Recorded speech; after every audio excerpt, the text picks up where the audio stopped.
S, ಇವತ್ತು ಮಾತಾಡೋಕೆ ಬಂದಿರೋದು ಪ್ರತಾಪ್ ಸಿಂಹ ಅವ್ರ ಬಗ್ಗೆ. ಪ್ರತಾಪ್ ಸಿಂಹ ಅವರ ಸುದ್ದಿ ಬಹುದಿನಗಳಿಂದಲೂ ಬಹಳಷ್ಟು ಓಡಾಡ್ತಾ ಇದೆ, ಅವರಿಗೆ ಟಿಕೆಟ್ ಸಿಗೋದಿಲ್ಲ ಅಂತ. ಅದೇ ವಿಚಾರದ ಬಗ್ಗೆ ಇವತ್ತು ಸ್ವಲ್ಪ ಮಾತಾಡೋಣ ಅಂತ ಬಂದಿದ್ದೀನಿ. ಹಾಗಾದರೆ ಪ್ರತಾಪ್ ಸಿಂಹ ಯಾರು? ಪ್ರತಾಪ್ ಸಿಂಹ ಎಲ್ಲಿಂದ ಬಂದರು? ಪ್ರತಾಪ್ ಸಿಂಹ ರಾಜಕೀಯಕ್ಕೆ ಬಂದಿದ್ದು ಹೇಗೆ? ಮತ್ತು 2 ಬಾರಿ ಸಂಸದರಾದದ್ದು ಹೇಗೆ? ಎಲ್ಲದ್ರ ಬಗ್ಗೆ ಚರ್ಚೆಯನ್ನು ಮಾಡೋಣ. ನೀವು ನೋಡ್ತಾ ಇದ್ದೀರಾ ಧ್ವನಿ ವಾಹಿನಿ. ಇದು ಜನಪರ ಧ್ವನಿ, ಜನಸಾಮಾನ್ಯರ ಧ್ವನಿ. ಪ್ರತಾಪ್ ಸಿಂಹ ಮೂಲತಃ ಪತ್ರಿಕೋದ್ಯಮದಿಂದ ಬಂದಂತಹ ವ್ಯಕ್ತಿ. ಹಿಂದೆಯೂ ಕೂಡ ಬಹಳಷ್ಟು ಪತ್ರಿಕೆಗಳಲ್ಲಿ ಕೆಲಸವನ್ನು ಮಾಡಿದ್ದಾರೆ, ಬಹಳಷ್ಟು ಪುಸ್ತಕಗಳನ್ನು ಬರೆದಿದ್ದಾರೆ, ಹಾಗೂ ಅವರ ಬರವಣಿಗೆಯಿಂದ ಬಹಳಷ್ಟು ಟೀಕೆಗಳಿಗೂ ಒಳಗಾಗಿದ್ದಾರೆ. ಹಿಂದೆ ನಿಮಗೆಲ್ಲರಿಗೂ ಗೊತ್ತಿರೋ ಹಾಗೆ ರವಿ ಬೆಳಗೆರೆಯವರ ವಿರುದ್ಧವೂ ಕೂಡ ಇವರ ಬರವಣಿಗೆ ಇದ್ದದ್ದು ಮತ್ತು ಅದಕ್ಕೆ ರವಿ ಬೆಳಗೆರೆಯವರು ಪ್ರತಿಕ್ರಿಯೆ ಕೊಟ್ಟದ್ದು, ಅದೆಲ್ಲವೂ ಒಂದು ಸೆನ್ಸೇಷನಲ್ ಕಾಂಟ್ರವರ್ಸಿಯಾಗಿ ಮಾರ್ಪಾಡುಗೊಂಡಿದ್ದು, ಇದೆಲ್ಲವೂ ಒಂದು ರೀತಿಯಲ್ಲಿ ಎಲ್ಲರಿಗೂ ಗೊತ್ತಿರತಕ್ಕಂಥ ವಿಚಾರಗಳು. ಇವರು ಮೂಲತಃ ಪತ್ರಿಕೋದ್ಯಮದಲ್ಲಿ ಇದ್ದರೂ ಕೂಡ ರಾಜಕೀಯ ಆಸಕ್ತಿ ಒಂದಿಷ್ಟು ಇತ್ತು. ಹೀಗಾಗಿಯೇ 2014ರ ಚುನಾವಣೆಯಲ್ಲಿ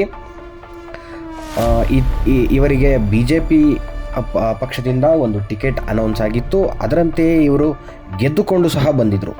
ಅವತ್ತಿನ ಚುನಾವಣಾ ವೇದಿಕೆಯಲ್ಲಿ ನರೇಂದ್ರ ಮೋದಿ ಅವರೇ ಸ್ವತಃ ಪ್ರತಾಪ್ ಸಿಂಹ ಅವರ ಕೈಯನ್ನು ಎತ್ತಿ ಈ ಬಾರಿ ನೀವು ಪ್ರತಾಪ್ ಸಿಂಹರನ್ನು ಗೆಲ್ಲಿಸಬೇಕು ಅಂತ ಮೈಸೂರು ಜನರಲ್ಲಿ ಕೇಳಿದರು.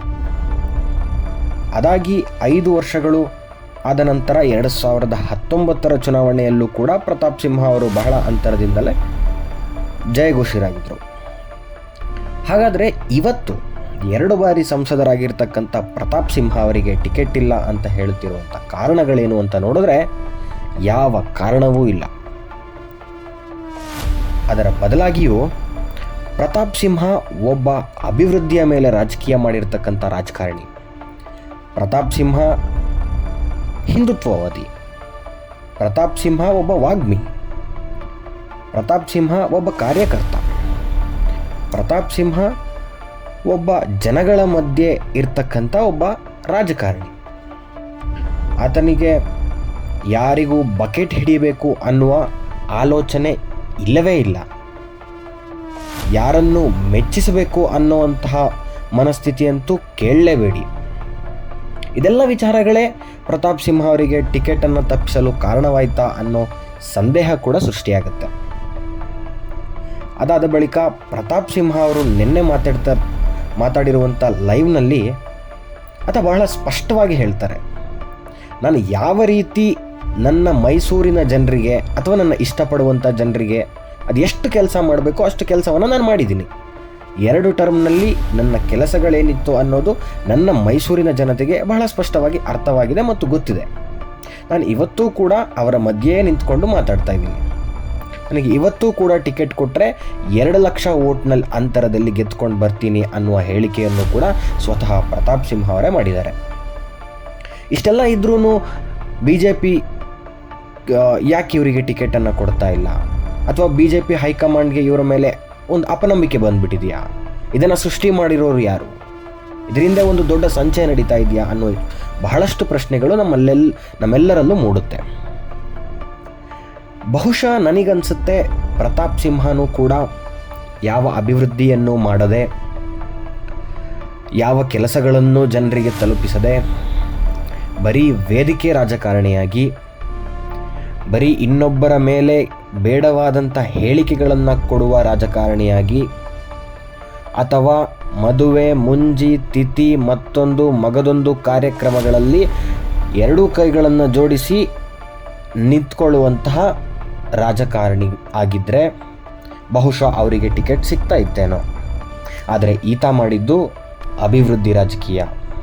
ಈತ ಪ್ರತಿಯೊಂದು ಮಾತಿನಲ್ಲೂ ಬಹಳ ಸ್ಪಷ್ಟವಾಗಿ ಅಭಿವೃದ್ಧಿಯನ್ನು ಹೇಳ್ತಾರೆ. ಯಾಕೆಂದರೆ ಈ 8 ವರ್ಷಗಳು ಸತತ 10 ವರ್ಷಗಳ ರಾಜಕಾರಣ ಜೀವನದಲ್ಲಿ ಈತ ಮಾಡಿರುವುದು ಅಭಿವೃದ್ಧಿ. ಮತ್ತು ಈ ಬಾರಿ ಟಿಕೆಟ್ ಕೊಟ್ಟರೂ ಕೂಡ ಮುಂದಿನ ಅಭಿವೃದ್ಧಿ ಕೆಲಸಗಳು ಏನೇನು ಇರ್ತವೆ ಅಂತ ಈ ಮನುಷ್ಯ ಇವತ್ತೇ ಯೋಚನೆ ಮಾಡಿ ಇಟ್ಕೊಂಡಿದ್ದಾರೆ ಅಂದರೆ ಯೋಚನೆ ಮಾಡಬೇಕು ಈ ಮನುಷ್ಯನ ಮನಸ್ಥಿತಿ ಎಂತಹದ್ದು ಅಂತ. ಅದು ಏನಾದರೂ ಆಗ್ಬೋದು. ನಾಳೆ ಬರುವ ಪಟ್ಟಿಯಲ್ಲಿ ಪ್ರತಾಪ್ ಸಿಂಹ ಅವರಿಗೆ ಟಿಕೆಟ್ ಸಿಗಲೂಬಹುದು, ಸಿಗದೇ ಇರಲೂಬಹುದು. ಆದರೆ ಪ್ರತಾಪ್ ಸಿಂಹ ಒಬ್ಬ ಸಂಸದರಾಗಿ ಮಾಡಬೇಕಾದ ಕರ್ತವ್ಯವನ್ನು ಬಹಳ ಸ್ಪಷ್ಟವಾಗಿ, ಬಹಳ ನಿಷ್ಠೆಯಿಂದ, ಬಹಳ ಅಚ್ಚುಕಟ್ಟಾಗಿ ನಿರ್ವಹಣೆ ಮಾಡಿದ್ದಾರೆ. ಮತ್ತು ಇಂತಹ ರಾಜಕಾರಣಿಗಳು ಭಾರತಕ್ಕೆ ಮಿಗಿಲಾಗಿ ಕರ್ನಾಟಕಕ್ಕೆ ಬಹಳ ಅವಶ್ಯಕ ಅಂತ ಹೇಳ್ತಾ ನನ್ನ ಮಾತುಗಳನ್ನು ಮುಗಿಸ್ತಾ ಇದ್ದೀನಿ. ಧನ್ಯವಾದಗಳು.